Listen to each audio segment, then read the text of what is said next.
Comment survivre sur un radeau en pleine mer, construire un igloo sur la banquise, fuir un feu de forêt ou encore soigner une morsure de serpent. Bref, se tirer de n'importe quelle situation, partout, tout le temps.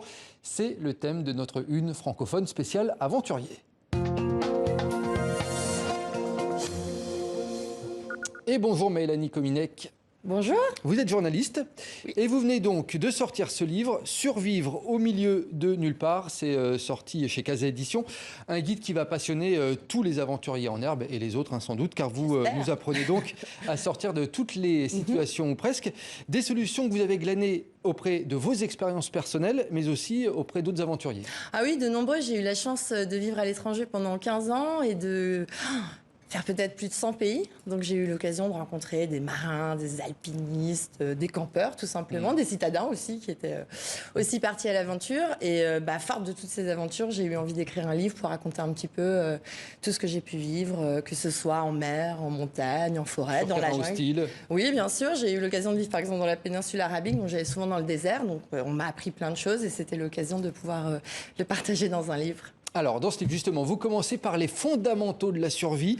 En quelques mots, rapidement, quels sont ces fondamentaux? Prévoir et avoir du bon matériel pour résumer rapide. Oui, bien sûr. Je crois que l'anticipation, c'est vraiment la base de toute aventure. Alors attention, quand on parle de survie, on ne souhaite à personne de se retrouver dans une situation de survie. Alors, forcément... Oui, là, ce sont des situations assez extrêmes. Oui, bien sûr. On peut raconter l'histoire de cette jeune fille qui, un soir de Noël, se crache en avion et se retrouve perdue dans la jungle, seule, face à l'adversité, qui va survivre 11 jours. On pense bien qu'elle n'avait rien avec elle et pourtant, elle s'en est sortie. D'ailleurs, l'un de ses conseils, c'est de se dire, il faut suivre en fait la rivière, des conseils qui avaient été donnés par ses parents qui, à l'époque, vivaient dans la jungle. Suivre une rivière en espérant pouvoir en trouver une autre jusqu'à trouver des villageois qui vous sauveront. Mais voilà, c'est vrai qu'on ne se souhaite pas et on ne souhaite à personne de se retrouver dans une situation de survie. Mais en tout cas, c'est vrai que le principe de l'aventure, je crois que c'est d'anticiper. On part avec un sac bien préparé, de l'eau. Ça, c'est vraiment le plus important. Puis après, on se laisse bercer par des aventures. Et connaître au maximum le terrain. On essaye. Après, on ne connaît pas tout, mais il faut se lancer un peu à l'aventure aussi. Donc, l'idée de ce livre, c'est de se dire, peut-être que je ne connais pas forcément bien le désert, mais je vais peut-être pouvoir réussir à m'y préparer. On va revenir dans un instant sur ces quelques exemples, mais je voudrais qu'on rentre dans le vif du sujet en faisant très simple. Faire un feu, c'est le b.a.-ba de la survie. Comment on fait un feu très simplement en quelques mots? Non, je crois que tout d'abord, le b.a.-ba de la survie, c'est de trouver de l'eau. Parce que dans une situation de survie, c'est vrai que la première chose qu'on va se dire, c'est « Oh, il faut que je trouve un abri, que je fasse du feu ». Mais en fait, sans eau, vous n'allez pas survivre plus de 3 jours. Alors, si on est dans le désert, il va quand même falloir essayer de trouver un abri, de s'en confectionner un en tout cas.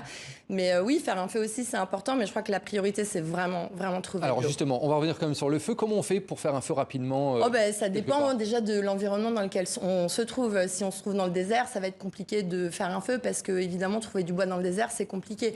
D'où, encore une fois, l'anticipation. Si on part dans le désert... Alors justement, comment on anticipe? Si on va dans le désert, sur la banquise? On met du bois dans sa voiture. Sur la banquise, évidemment, ça va être difficile de faire du feu. Dans la forêt, en revanche, on va essayer de trouver du bois, on va essayer de prendre du petit bois, prendre des brindilles. En fait, ce qui est important pour faire du feu, c'est d'organiser son feu. C'est-à-dire que si vous essayez de faire une braise, mais vous n'avez rien pour faire brûler cette braise, ça ne sert à rien. Donc, toujours s'organiser, trouver du petit bois, trouver des brindilles pour allumer sa braise, ensuite du petit bois, du gros bois. Et une fois que tout ça c'est organisé, on peut essayer de lancer son feu. Je reviens sur ce que vous disiez avant, Mélanie Kominek. Dans le désert, sur la banquise, pour s'hydrater, pour boire de l'eau, comment on fait alors? Alors c'est vrai que c'est intéressant. Sur la banquise, en montagne, moi j'ai eu la chance de vivre dans le cercle arctique, donc j'ai un petit peu pratiqué ce terrain. On pourrait croire qu'on n'a pas soif, alors qu'en fait on se déshydrate autant que dans le désert, parce qu'en fait c'est des déserts froids quelque part. Et concrètement, comment on fait? On peut prendre de la neige et de la faire fondre avec la chaleur de son corps, si tant est qu'il nous en reste. Dans le désert cette fois-ci? Dans le désert, il faut trouver des points d'eau, parce qu'on a tendance à croire que dans le désert il n'y a pas d'eau. Or il y en a, il peut y avoir des puits. Donc quand on part dans le désert, on essaie toujours de partir, encore une fois on parle d'anticipation, on prépare des cartes, on sait où on va et on regarde surtout où sont les points d'eau. Autre exemple rapide, fuir un feu de forêt. Ça peut nous arriver n'importe où. Comment est-ce qu'on fait pour fuir un feu de forêt? Déjà, le feu de forêt, c'est vrai qu'on va souvent l'entendre, parce qu'on va entendre du crépitement, on va entendre les oiseaux voler, on va voir des animaux qui vont se mettre à courir. Donc on va essayer de partir dans le sens inverse du feu. Et alors on peut, dans une situation un peu extrême, se mettre par exemple dans un point d'eau. Comme ça, évidemment, le feu ne viendra pas sur nous. Donc, on pourrait croire aussi que l'eau pourrait se mettre à bouillir, mais non, parce que pour que l'eau se mette à bouillir dans un lac, il faut vraiment que ce soit très chaud. Voilà, et des situations comme ça, il y en a plein d'autres. Comment se dégager d'un marécage, survivre à une attaque d'ours et même apprendre à piloter un avion tout seul. Tout ça, c'est dans cet excellent livre, Survivre au milieu de nulle part. Merci beaucoup, Mélanie. Merci de m'avoir reçu. C'était 100% survie médiatique. Exactement. Merci beaucoup, en tout cas. Merci.